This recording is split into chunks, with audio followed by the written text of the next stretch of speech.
טוב, זה היה אחד השבועות, לא, שבועיים הכי קשים שהיו לי.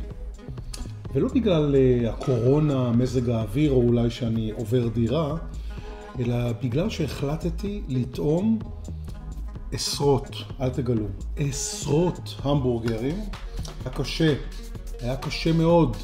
אני טעמתי קציצות איומות, מגעילות. טעמתי כל מיני שילובים בלתי אפשריים, שאתה לא מבין בכלל מי תוקע בהמבורגר שלך את הדברים האלה. אבל מצאתי גם ניצוצות של גאונות.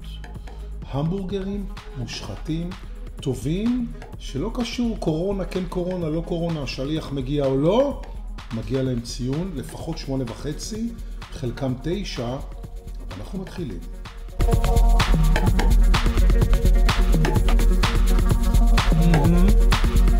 מקום של בשר, מקום מאוד ידוע בנווה צדק של בשר, אבל עכשיו הוא בהוד השרון, אבל עדיין עם המותג. עכשיו, לפני שאני בכלל בודק את ההמבורגר, שתכף נגיע אליו, המבורגר כמהין,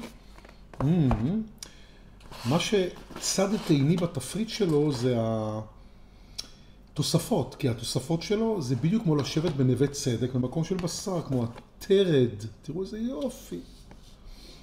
השמנתי הזה.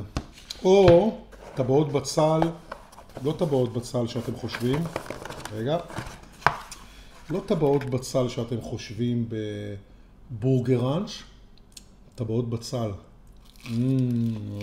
הטבעות בצל האלה זה לא פחות מגאוניות, אבל גם הטרד שמנת, וואי, אנחנו לא סופרים קלוריות היום, אנחנו בהמבורגרים מושחתים, תראו איזה יופי. בול כמו מסעדה, אבל עזבו, אנחנו בעניינים האלה.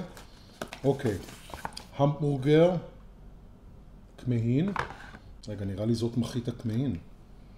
זאת אכן מחית, חבל שאין לכם את חוש הריח פה בביקורת. כולם עם הפטנט המתבקש הזה, לשמור על איכות הלחמניה, או יותר נכון, לחמניה רכה, נוסח בריאוש. אני לא מביא לי צלחות ולא עושה פה הצגה של, אתם יודעים, מסעדת משלן, אבל אנחנו כן נעשה את מה שהתבקשנו, ולשים את מחית הכמהין פה, מלמעלה. ברור שזה לא כמהין אמיתי. פעם אחרונה שניסיתי להאמין לשף בישראל ולאכול כמהין אצלו במסעדה, יצאתי במפח נפש, כי אתם יודעים, הייתי באיטליה, הייתי בצרפת, אכלתי פסטות וואו, היה לי טיול באיטליה של שבועיים עם חברים, שאז אתה יודע, אתה מקבל מלחייה, פלפליה ופטריית כמהין, ככה לחתוך לך לתוך הפסטה. וזה היה גם את הטעם של הכמהין של זה, טעם אדמה כזה, משהו מדהים. ואז איזה שף תל אביבי, לא ננקוב בשמו, אבל אנחנו לא מעריכים אותו, הזמין את כל העולם לאכול אצלו גם כן פסטה עם כמהין, ועשה הצגה וריסק את הפטריה, ואתה לוקח ביס, אתה לא מרגיש כלום. מה שהתברר שזה הייתה סוג של פטריה שנראית כמו כמהין, אבל כמהין היא לא. אבל פה אין לנו את הבעיה הזו, כי קיבלנו מחית כמהין.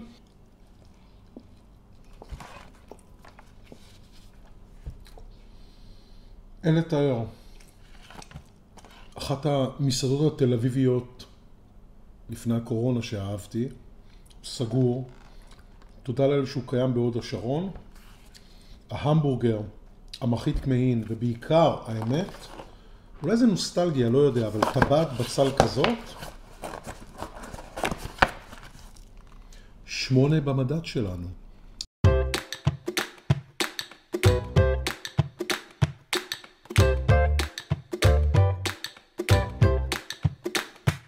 מצחיק, גם המסעדה הזאת, NG, זכתה אצלי למספרים מטורפים כשמדובר בבשר, אבל הפעם הם יתעלו על עצמם. זה ההמבורגר הכי יקר.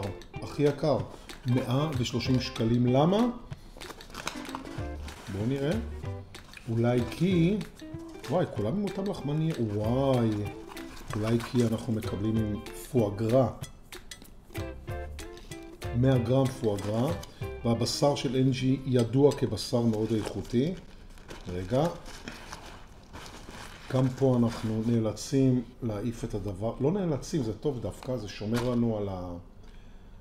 וואו, תקשיבו. יש לי בעיה עם פואגרה. לדבר או לאכול? לטעום או לנאום? זאת השאלה. אני אתן ביס, ואז אני אדבר משהו על בעייתי עם הפואגרה. תראו איזה ביס מושלם. דרך אגב, הם כעיקרון, לא עושים עגבניות, לא עושים כלום. לא, אתה לא מתעסק איתם בכלל.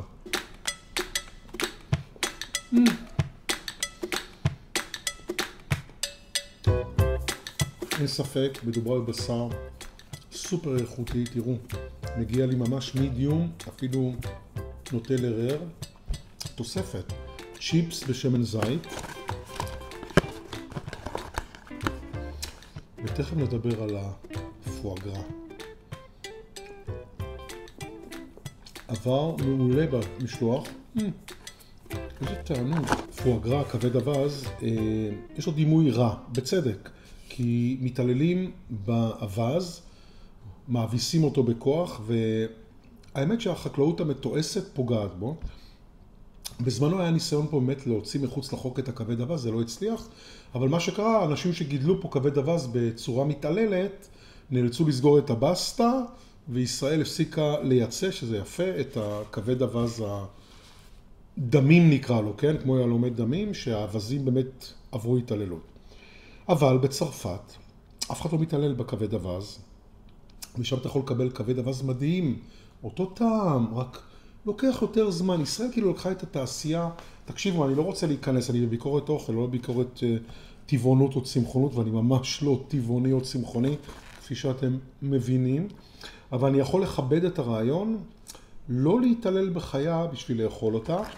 לא בדקתי מאיפה הפואגרה שלהם, של אנג'י, וחבל אולי, אבל אני עדיין מקווה שזה פואגרה צרפתי, עם התו תקן שאומר שלא הביסו אותו בכוח וניפחו אותו וכל מיני זוועות כאלה. 8.5 במדד שלנו, וואו. כן, מאחורינו שני המבורגרים מדהימים, ושבוע הבא מצטרף אליהם עוד המבורגר מפתיע במיוחד, עם פטנט להכניס לתוכו ביצה אלומה, ותוסיפו לזה עוד 300 גרם, ועוד בביקורת של שבוע הבא, עוד המבורגר מוצלח במיוחד, ותהיה גם הפתעה, מישהו הולך לקבל 9 במדד. ניפגש בשבוע הבא.